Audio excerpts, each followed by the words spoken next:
네, 수요일에 꾸며드리는 코너 유현준의 스페이스 오디세이 시간입니다. 오늘은 이 사무실, 이 공간의 역사, 그 배치의 어떤 성격, 특성, 그것의 변화, 이런 이야기들을 좀 해보죠.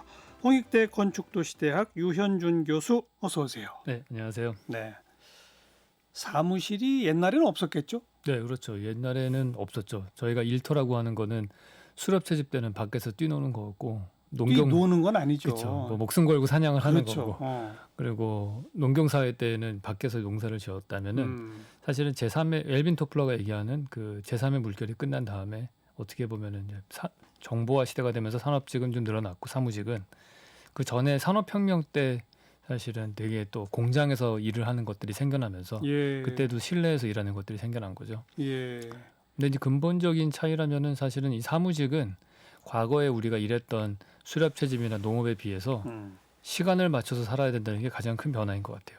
시간을 맞춰 살아야 한다. 네. 왜냐하면 과거에는 어떻게 보면은 아침에 해 뜨면 나가서 일하고 해지면 들어와서 쉬고 농한기 때도 쉬고 그랬다면은 지금은 겨울에는 농사 못 네, 지으니까. 그렇죠.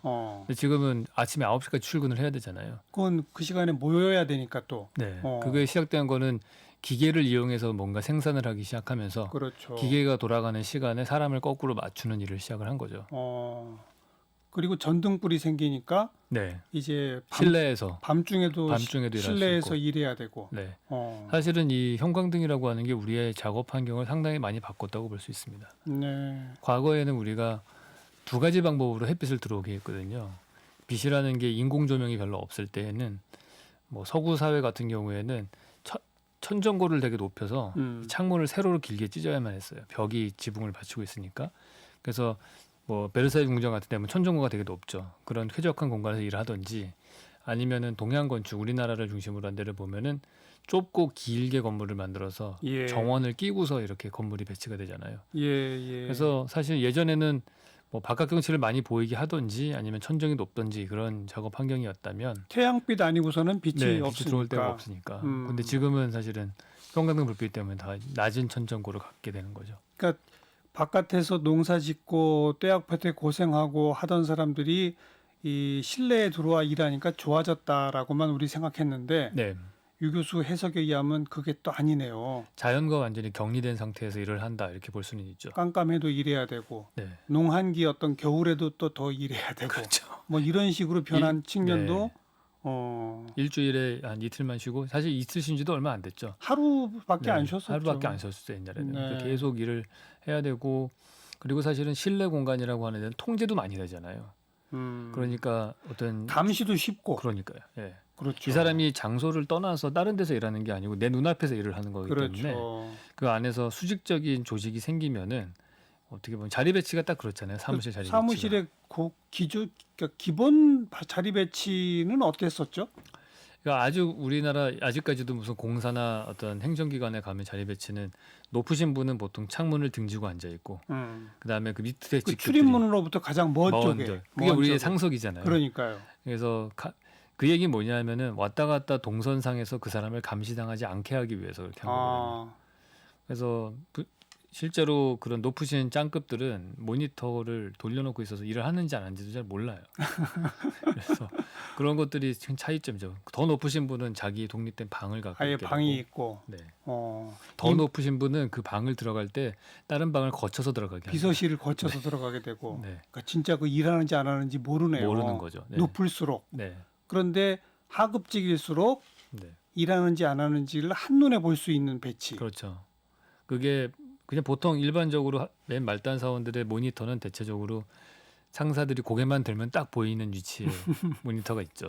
근데 그 사람이 상사를 보려면 고개를 돌려서 봐야 되거든요.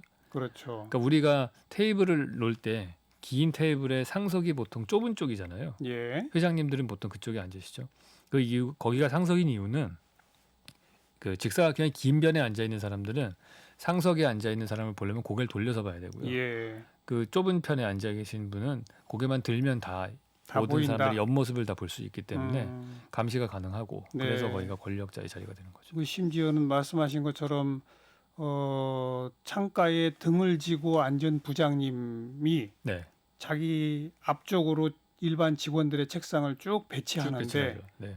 그 앞쪽에 앉은 직원들이 부장님을 등지고 앉게 되면 그럼 더 낮은 사람인 거죠. 등지고 앉으면 부장님은 고개만 진짜 말한 대로 네. 들면 모니터에 무슨 게임기를 틀어놨는지 다 아닌지가 알죠. 한눈에 보인다. 네. 어, 딱 그 자리 배치가 예전에 우리 드라마 미생이라는 드라마를 보시면 네. 장글의 말단 사원의 책상 배치가 딱 그렇게 돼 있어요. 음, 복도 쪽에 있고 차장님 쪽으로 모니터가 향하게 돼 있는. 네. 그 딴짓을 못 하는 거네요. 딴짓을 할 수가 없죠. 계속해서 감시를 당하는 그런 음. 공간이 되는 거죠. 음, 사실은 되게 피곤해진 거죠. 시간에 맞춰서 살아야 되는 것도 있고 감시의 눈도 많고. 네. 피라미드 구조랑 비슷하다고도 보겠네요. 그죠? 피라미드 구조요. 어떤 면에서 맨 밑에가 넓고 위로 올라갈수록 좁잖아요. 네. 그러니까 좁은 제일 꼭대기에 부장님이 앉아서 네. 자기 밑으로 모든 사람을 다 볼 수 있게 이렇게 네. 방사형으로 펼쳐놓으면 네. 그런 구조 아니에요? 기본 사무실. 기본 구조. 사무실 구조는 그렇다고 볼 수 있죠. 그러니까 시선이 모이는 곳에 있는 사람들이 권력이 많은 사람들의 자리라고 볼 수 있는 거죠. 요즘은 좀 변화가 있잖아요. 근데. 뭐 사무실에 따라서 자기 자리를 안 만드는 그런 데도 있어요. 네. 그래서 자유자석제 이런 것들도 하는데 실제로 설문조사를 해보면은 반반이더라고요. 그걸 좋아하는 사람도 반. 특히 말단 사원 경우에도 싫어하는 사람들이 있었는데 그거 되게 특이했던 게 좋은 자리가 있잖아요. 항상 창문 등지고 앉는 자리를. 자기가 아무리 아침에 일찍 와서 거기를 자리를 잡아도 3일 연속으로는 거기 앉기 미안하다는 거예요. 눈치가 보여서. 그리고 뭐 협업을 할 때 자기 같이 일하는 동료들이 어디 앉아 있는지 아침마다 파악을 해야 되고. 근데 무엇보다도 심리적으로 이제 독일에서 연구한 결과인데 사람들은 자기 자리가 있을 때도 안정감을 느낀다는 거예요. 네. 그래서 완전히 자기 자리가 없는 거는 좀 불안해한다. 그래서 그냥 그렇게 자유 이동 좌석으로의 변화 이전에 네, 아까 말씀하신 그런 감시형 사무실 시스템에서 네, 조금 변화를 준 게 이렇게 저렇게 칸막이, 네, 파티션 뭐 이런 것들을 좀 두기 시작한 거 아닌가요? 네, 그거는 사실 맞습니다. 그런 자기만의 프라이버시를 만들기 위해서 그런 칸막이 높이가 어떻게 보면 그 조직의 프라이버시를 어느 정도 허용하느냐의 그렇죠. 그 척도로 되는 거죠. 예. 그러니까 저희 설계사무소 같은 경우에는 칸막이는 없어요. 근데 대신에 이 친구들이 칸막이가 없으니까 모니터를 큰 거를 여러 개를 사요.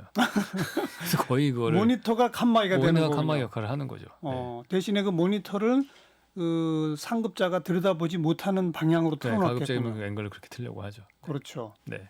왜 칸막이 안 해주세요? 일단 좁아 보여서 안 합니다.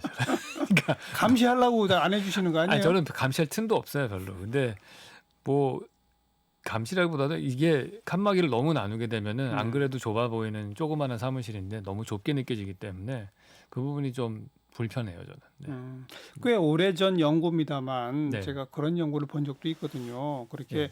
칸막이를 했을 때의 업무 효율과 네. 그것이 없을 때의 업무 효율을 네. 그럼 보통은 이게 감시 감독 당하는 거 싫으니까 특히 하급자들일수록 칸막이를 원하는데 네. 그래서 칸막이를 해주면 업무 효율이 올라가느냐? 네. 근데 꼭 그렇지도 않더라. 아, 그런가요? 뭐 이런 그 연구들도 있었거든요. 부장님이 좋아할 만한 연구네요. 왜냐하면 네. 칸막이가 생기면 개인의 프라이버시가 보장되지만 동시에 감시로부터 자유로워지기 때문에 네. 업무 시간에 딴짓을 하는 사람들도 많아지더라. 뭐 이런 거 아닐까요? 네, 충분히 그런 거 있고요. 또 반대되는 연구도 있습니다. 어떻게 해요? 그러니까 너무 오픈되어 있으면은 자기가 집중해서 일을 하다가 주변 사람들이 시끄러워서 그 집중력이 흩어졌다가 다시 그거를 집중하려고 하는데 거의 한 뭐 45% 정도의 시간을 쓰고 있다. 뭐 그런 얘기도 해요. 그렇게 연구 결과가 많이 다르네요. 네. 일의 성격에 따라도 다를 수 있겠네요. 제일 중요한 건 그겁니다. 어떤 업종이냐에 그러니까요. 따라서. 네. 어떤 업종 네. 그리고 그 업종이 팀 플레이를 위주로 하느냐, 개인 그렇죠. 플레이를 위주로 하느냐, 네네. 또 그 사람이 맡은 업무의 성격이 어떤 거냐, 그렇죠. 다 다르겠네요. 다 다르죠. 관리자로 갈수록 사실은 자기 자리에 있을 필요도 없고 랩탑만 들고 가서 서류만 결제해줘도 되는 사람이기 때문에 훨씬 자기 자리에서 자유롭고 사실은 실제로 밑에서 프로덕션을 해야 되는 사람들은 또 그러지도 못하고 그런 차이는 있습니다. 아무튼 높은 사람이 혼자만의 방에 틀어박혀 있던 곳에서 점점 이제 높은 사람이 오히려 밖으로 나온다. 네, 열린 사무실, 그래서 소통을 중시하는 네, 이런 거는 하나의 좀 유행처럼 또 좀 있었어요 한동안. 네, 그죠? 그렇죠. 뭐 문이 없는 사무실을 한다든지 유리로 다 유리로만 만든다든지. 투명한 유리로 예, 한다든지 예. 그런 것들이 많아졌죠. 그런 거는 좀 효과가 있는 거 아닐까요? 그래도 소통이 아무래도 소통에는 효과가 있겠죠. 예. 근데 현대 그 오피스 디자인 할 때는 사실은 제일 중요한 거는 이 퍼블릭 스페이스 쪽, 그러니까 탕비실을 비롯한 우리가 공용 공간으로 쓸 수 있는 그런 공간들이 얼마나 잘 꾸며져 있느냐, 이게 제일 중요한 것 같습니다. 그건 뭐죠? 그러니까 보통 일반적인 오피스에 가서 보시면은 다 이렇게 자기 자리가 있고 예. 회의실만 몇 개 있고 끝났는데, 예. 그리고 탕비실 같은 경우가 사실은 다양한 사람들을 만날 수 있는 좋은 자리잖아요. 근데 아주 구석에 그냥 구석에 그냥 처박아 놓죠. 네, 벽만 창문도 없는데 어. 빨리 가서 커피 믹스 타고 나오는 그런 정도로 돼 있는데, 사실은 좋은 오피스일수록 그런 그 탕비실 같은 거를 아일랜드 키친식으로 만들어줘야 돼요. 예. 그래서 예. 얼굴을 마주 볼 수 있게 해주고, 예. 그리고 창가 뷰도 좋아서 사람들이 더 머무를 수 있게 해주고, 더 좋다면 뭐 바나나 같은 먹을 걸 두는 데도 있습니다. 그래서 더 사람들을 끌어모을 수 있게 네, 그런 네. 경우도. 오래전이지만 네. 그 건물 자기 회사 건물을 지을 때 네. 대부분 구내 식당을 네네. 지하에다 뒀어요. 네. 초창기에는. 네, 맞습니다. 예. 그러다가 제일 높은 스카이 라운지층을 구내 식당으로 하는 회사들이 생기기 시작했어요. 네네네. 이런 거 얘기하시는 거죠? 맞습니다. 예. 그게 제일 좋은 거죠. 누구나 쓸 수 있는 공간은 제일 좋은 뷰를 제공해 줘야지. 사실 그 공간을 제일 효율적으로 쓸 수 있는 방법 중에 하나죠. 그렇죠. 네. 근데 이제 괜히 그 제일 높은 층에는 높은 사람이 있어야 될 것 같다. 네. 그거는 구시대적인 생각인 거고요. 예. 그러니까 우리나라 서울만 보더라도 남산 타워가 제일 높은 위치잖아요. 남산 플러스 거기다가 건물까지 하니까. 네. 남산 타워 꼭대기에 아무나 다 올라갈 수 있다라는 거는 그 얘기는 결국엔 우리나라 사회가 그만큼 민주화된 거다, 그렇게 볼 수 있는 거죠.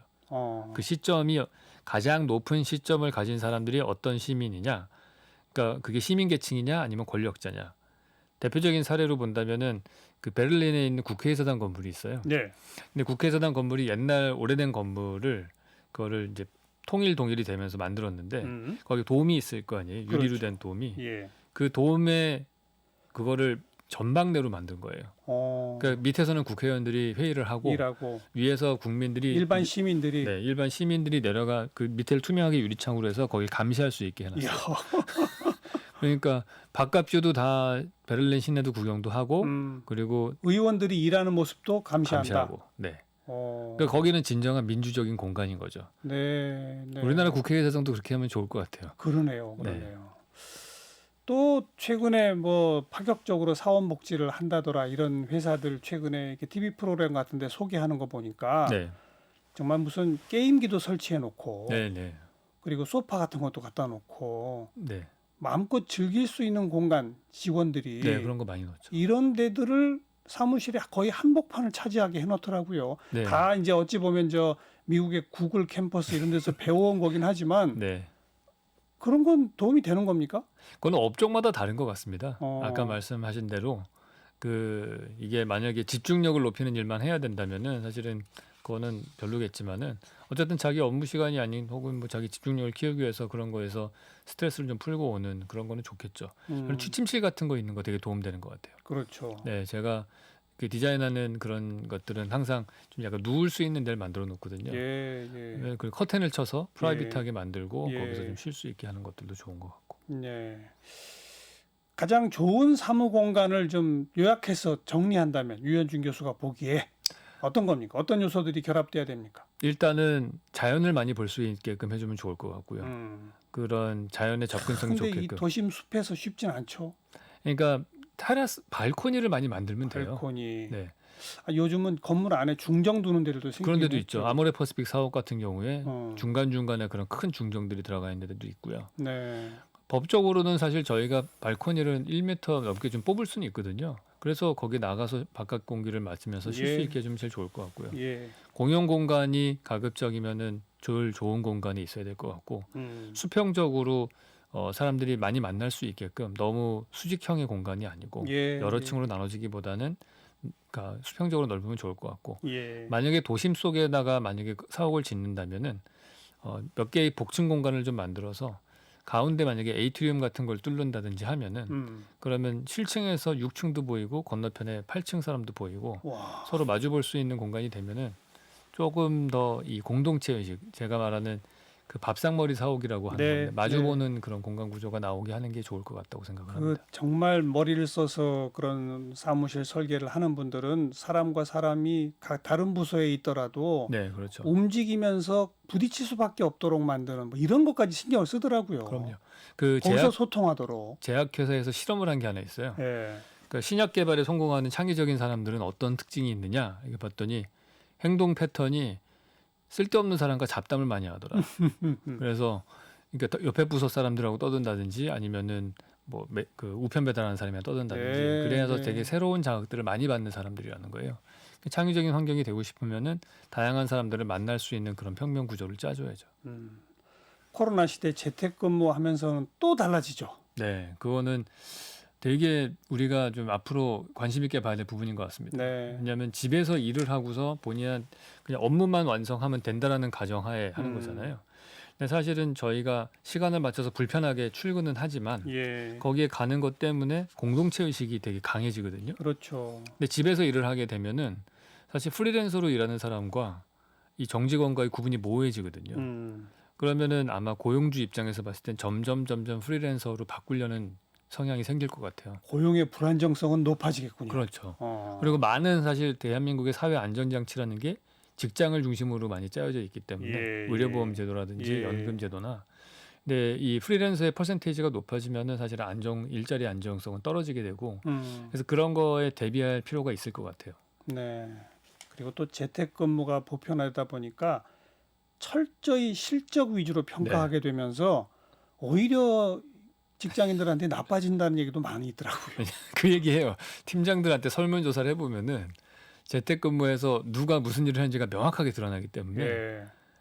그러니까 어물쩡하고 묻어가던 사람들이 너무나 이제 눈에 띄기 시작을 한다. 근데 그런 사람들이 사실은 전체라는 조직 하에서 약간 보호받던 장치들은 많이 없어지게 될 수도 있는 거죠. 이제 새로운 변화, 재택근무까지 포함해서 사무공간의 업종별 어떤 새로운 모델이랄까 네. 이런 거 우리 모두 같이 풀어야 할 숙제로군요. 그렇죠. 예. 건축 설계하시는 분들도 이 숙제에 이제 크게 봉착하게 됐습니다. 네, 그런 고민 안 할 수가 없는 것 같습니다. 네, 스페이스 오디세이 홍익대 건축도시대학 유현준 교수였어요. 고맙습니다. 네, 감사합니다.